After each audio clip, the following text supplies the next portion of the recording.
જય માતાજી, જય શ્રી કૃષ્ણ, ઓમ નમઃ શિવાય. આજના મહામાસ મહાત્મ્યના 11મા અધ્યાયમાં ધર્મભક્તિ ચેનલ પર આપનું હાર્દિક સ્વાગત છે. આપનો દિન શુભ અને મંગલમય બને તેવી પ્રભુ ચરણોમાં પ્રાર્થના.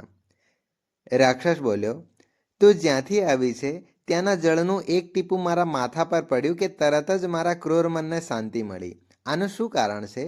તું અતિ તેજસ્વી અને શૌર્યવતી દેખાઈ રહી છે, એનું રહસ્ય મને જણાવો. ત્યારે અપ્સરાએ ઉત્તર આપ્યો, હે રાક્ષસ, સાંભળ, હું કામરૂપિણી અપ્સરા છું. હું પ્રયાગ તીર્થના પવિત્ર સંગમમાં સ્નાન કરીને આવી રહી છું. તેથી જ મારા વસ્ત્ર ભીંજાઈ ગયા છે અને હું કૈલાસ જઈ રહી છું, જ્યાં શ્રી શિવજી નિવાસ કરે છે.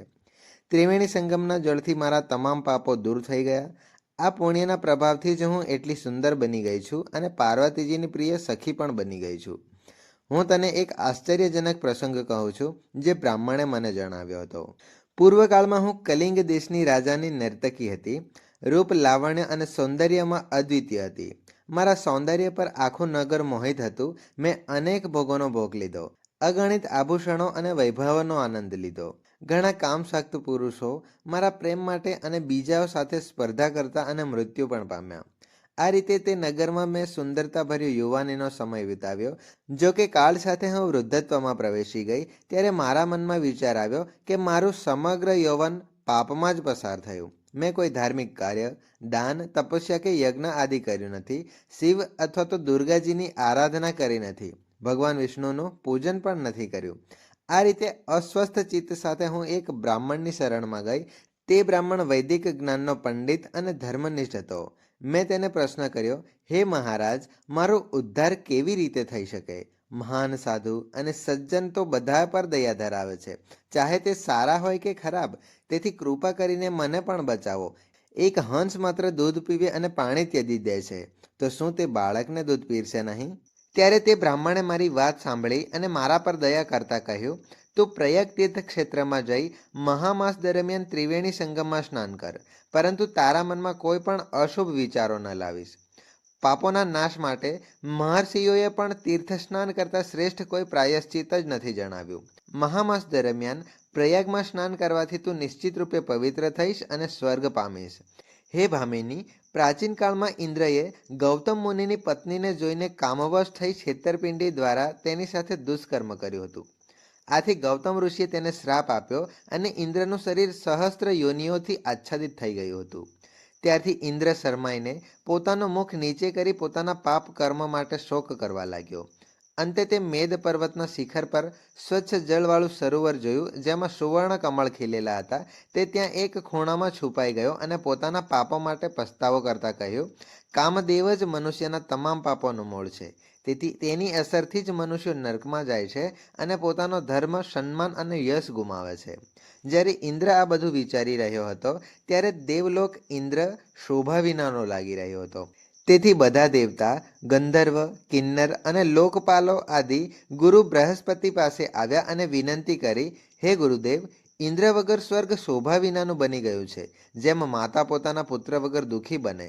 તેથી કૃપા કરીને સ્વર્ગની શોભા માટે કોઈ ઉપાય શોધો. આ કાર્યમાં વિલંબ ન થવો જોઈએ. ત્યારે બૃહસ્પતિજીએ જવાબ આપ્યો, ઇન્દ્રએ વિચાર કર્યા વિના જે પાપ કર્યું છે તે હવે તેનું પરિણામ ભોગવી જ રહ્યો છે. તે ક્યાં છે તે બધું જ હું જાણું છું. ત્યાર પછી બૃહસ્પતિજી બધાને સાથે લઈને સુવર્ણ કમળોથી ભરાયેલા વિશાળ સરોવર પાસે ગયા, જ્યાં ઇન્દ્ર શરમાઈને બેઠો હતો. તેનું મુખ ઉટાવળ્યું અને આંખો બંધ હતી. ત્યારે ઇન્દ્રએ બૃહસ્પતિજીના ચરણ પકડી લીધા અને પ્રાર્થના કરી, મારા પાપોથી મને ઉગારી લો અને મારી રક્ષા કરો.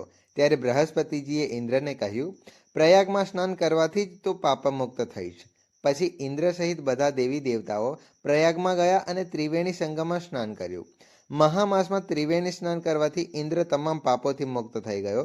ત્યારબાદ બૃહસ્પતિજીએ ઇન્દ્રને આશીર્વાદ આપ્યો કે હવે તારા શરીર પર જેટલા દોષ હતા તે બધું જ મટીને ફરીથી તું દિવ્ય રૂપ પામીશ. તે પછી બૃહસ્પતિજીના આશીર્વાદથી ઇન્દ્રના શરીર પર હાજર તમામ દોષ દૂર થઈ ગયા અને તે સહસ્ત્ર નેત્રથી શોભાયમાન થઈ ગયો, જેમ કે માન સરોવર કમળોથી શોભાયમાન હોય. ત્યારે અપ્સરા કહેવા લાગી, હે રાક્ષસ, એ બ્રાહ્મણના વચનો સાંભળીને મેં તેના પગમાં પડી પ્રણામ કર્યા અને પછી મારા ઘરે આવી. ઘરની બધી માયા, બંધુઓ, નોકર ચાકર અને ધનાદિક બધું ત્યજી દીધું.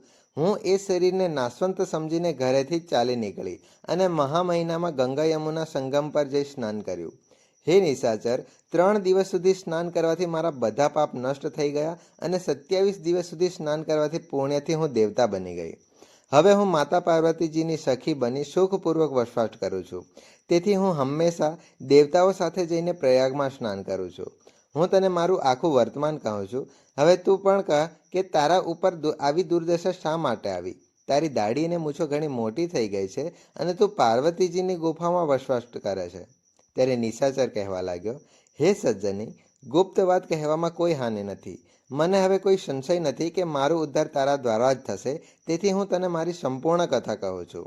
હું કાશી શહેરનો વતની હતો અને એક ઉચ્ચ કુળના બ્રાહ્મણના ઘરમાં જન્મ્યો હતો. મેં રાજાઓ, પાપીઓ, શૂદ્રો અને વૈશ્યો પાસેથી અનેક પ્રકારના દાન લીધા. દાન લેવા માટે હું ચાંડાલ પાસે પણ જવા માટે સંકોચ નહોતો કરતો. પણ મેં કદી કોઈનો ધર્મ નહીં કર્યો. પરિણામે હું મરણ પામ્યો. પરંતુ તીર્થ સ્નાનમાં મૃત્યુ થવાથી હું નરકમાં નહોતો ગયો. મેં પહેલા 2 વખત ગીધ યોનિમાં જન્મ લીધો, 3 વખત શિકારી તરીકે, 2 વખત સાપની યોનિમાં, 1 વાર ઘુવડ એટલે કે ઉલ્લુ તરીકે અને 10મી વખત રાક્ષસ બન્યો છું અને સેંકડો વર્ષોથી હું આ જ યોનિમાં છું. આ વિસ્તારને મેં 3 યોજન સુધી જીવહીન બનાવી દીધું છે. મેં નિર્દોષ જીવોને અકારણ જ નષ્ટ કરી દીધા છે. આ કારણથી મને ગમે ત્યારે પીડા અનુભવી શકે છે. મને હવે શાંતિની જરૂર છે. મારી પીડાના કારણે જ હું તને મારી સ્થિતિ કહી રહ્યો છું. સજ્જનો હંમેશા બીજાના દુઃખથી દુઃખી થાય છે. હવે મને કહો, હું આ દુઃખના સમુદ્રમાંથી કેવી રીતે બહાર આવી શકું?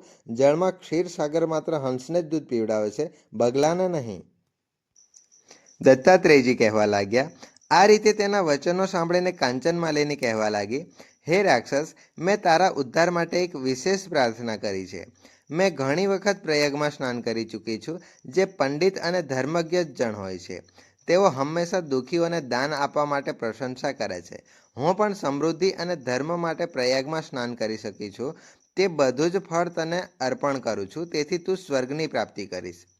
એ પછી એ અપ્સરાએ પોતાના સ્થાનનો પુણ્યફળ એ રાક્ષસને આપી દીધું. તાત્કાલિક જ તે રાક્ષસ પોતાનું યાતનાભર્યું શરીર ત્યજીને તેજસ્વી દેવતા બની ગયો. તે આકાશમાં વિમાનમાં બેસી ચારેય દિશાઓને પ્રકાશિત કરતો શોભાયમાન થઈ ઉઠ્યો અને બોલ્યો, માત્ર ઈશ્વર જ જાણી શકે કે તે મારા ઉપર કેટલો ઉપકાર કર્યો છે. હવે કૃપા કરીને મને એવી શિક્ષા આપો કે જેનાથી હું ફરી પાપ ન કરી શકું અને હવે હું તારા ઉપકારને સ્વીકાર કરીને સ્વર્ગમાં જાઉં છું.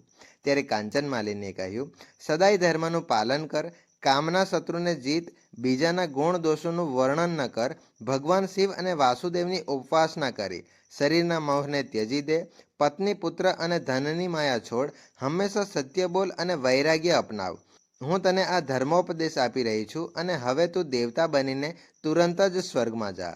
દત્તાત્રેયજી કહેવા લાગ્યા. આ રીતે એક ધોતીધારી રાક્ષસ કાંચનમાલિનીને નમસ્કાર કરીને સ્વર્ગમાં ચાલ્યો ગયો. ત્યાં સ્વર્ગલોકમાં દેવકન્યાઓએ આવીને કાંચનમાલિની પર પુષ્પ વર્ષા કરી. તેમને પ્રેમપૂર્વક કહ્યું, હે દેવી, તે એક મહાન કાર્ય કર્યું છે. તારા કારણે આ રાક્ષસનો ઉદ્ધાર થયો છે. આ દુષ્ટના કારણે કોઈ પણ અહીં પ્રવેશી શકતું નહોતું અને અમે નિર્ભય થઈને હવે સ્વચ્છંદ રીતે વિહાર કરીશું. આ કહીને તેઓ આનંદભેર દેવલોકમાં જઈ શિવલોકને પધાર્યા. અહીંયા જ આજનો અધ્યાય સંપન્ન થાય છે. જો આજનો અધ્યાય તમને પસંદ આવ્યો હોય તો વિડીયોને લાઇક જરૂર કરજો અને આવનાર આવા જ મહામાસના મહાત્મ્યના અધ્યાય સાંભળવા માટે આપણી ધર્મભક્તિ ચેનલને સબસ્ક્રાઇબ કરી બેલ આઇકનને પ્રેસ કરી દેજો, જેથી કરીને નવી વિડીયોની માહિતી તમને તરત જ મળી શકે. ધન્યવાદ. જય માતાજી. જય શ્રી કૃષ્ણ.